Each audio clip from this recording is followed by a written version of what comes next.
Hi guys, I'm Paul from Beginner Guitar Academy and welcome to another episode of Learn Guitar with Paul. And in this episode we're going to put together some of the things we've looked at already. The E minor chord with the chord we did yesterday, the G chord. And we're going to have a go at a new song. And the song is Songbird by Oasis.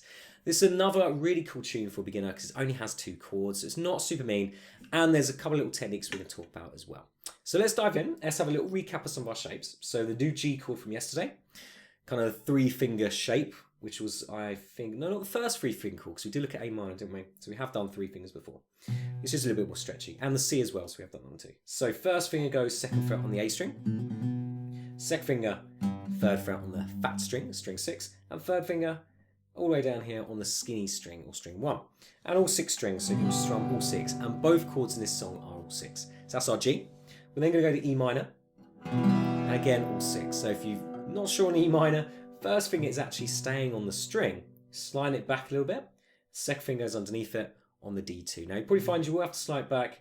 The optimum place to put your finger to get the best sound is close to the metal. And obviously that's where we want it for the G, but obviously then the E minor, we need to put a finger underneath a finger. So our 2nd finger is going underneath the 1st. So we're going to have to probably move out of the way to be able to position that. So don't worry if that finger's not close to the metal, it's kind of pushed back a little bit. You're going to have to do that. And that is a change we want, the G to E minor. So first thing we need to do is just take a minute, maybe sort of 20 repetitions of that would be quite good. So G to E minor, just try and loop it around. Now, we've talked about this before, the term of isolation.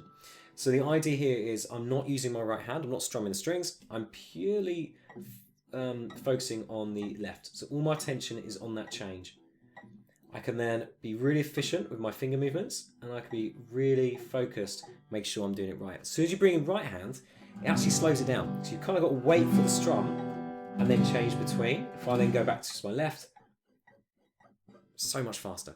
So bear that in mind. I never did this when I learned. It was always both hands. I was never taught that concept, which looking back now seems stupid because it's so simple.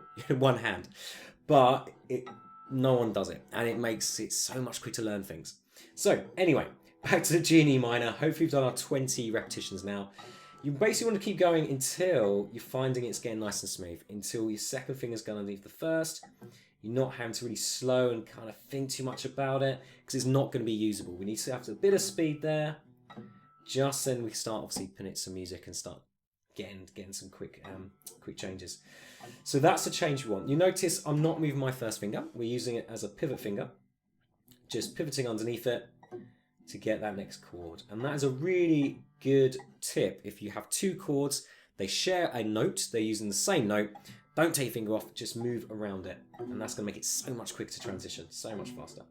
There we go, G to E minor. Now, let's talk about the song. They're the only chords we need. The main part of the song is 4 bars of G, 4 bars of E minor. And what that means is, again, recapping what we talked about rhythm, a bar is where you count up to 4. So we're counting 4 beats in each bar, or 4 counts. 1, 2, 3, 4. That'll be 1 bar of G.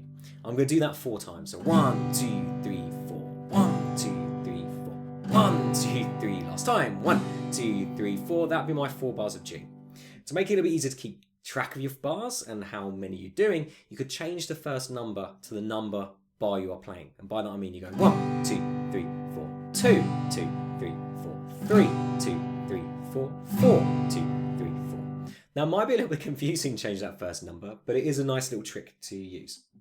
So we've got 4 Gs, then we do 4 E minors. So I'll quickly demonstrate that. 1, 2, 3, 4. 2, 2, 3, 4. 3, 2, 3, 4. 4 E minor goes. 1, 2, 3, 4. 2, 2, 3, 4. 3, 2, 3, 4. 4. And then we go back to G.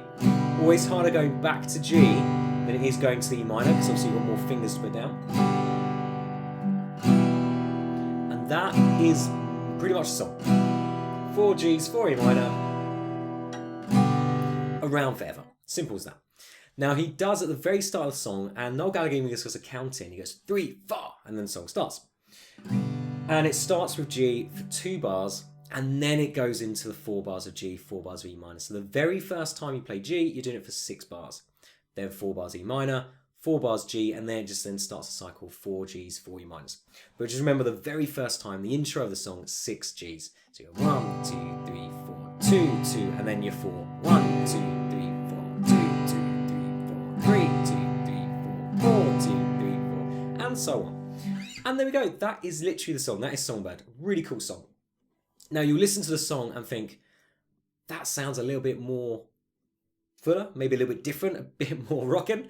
That's because I've simplified the strum pattern. I'm only doing one strum per chord because I really want you guys to focus on getting these chords down. So make sure our left hand's really secure. The right hand is always the extra. It's always the icing on the cake, the strum pattern. Unless you've got the chords really smooth, this is worthless. You've got to have those chords in position. Next week, we're going to start talking about eighth notes and we're going to start building up the strum pattern to actually the strum pattern for this song. So we will come back to this song next week and bring in more of a trickier, but more of an awesome strum pattern. Something that sounds a bit more interesting. So mission for the minute though, just practicing the G to E minor change. Make sure your first finger's staying down. As you're strumming it as well, something I didn't actually say is make sure all the notes sound clear.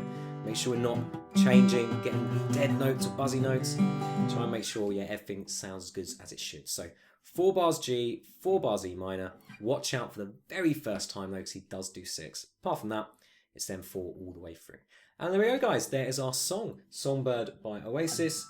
Hopefully you can enjoy that one. It's a really fun one to play.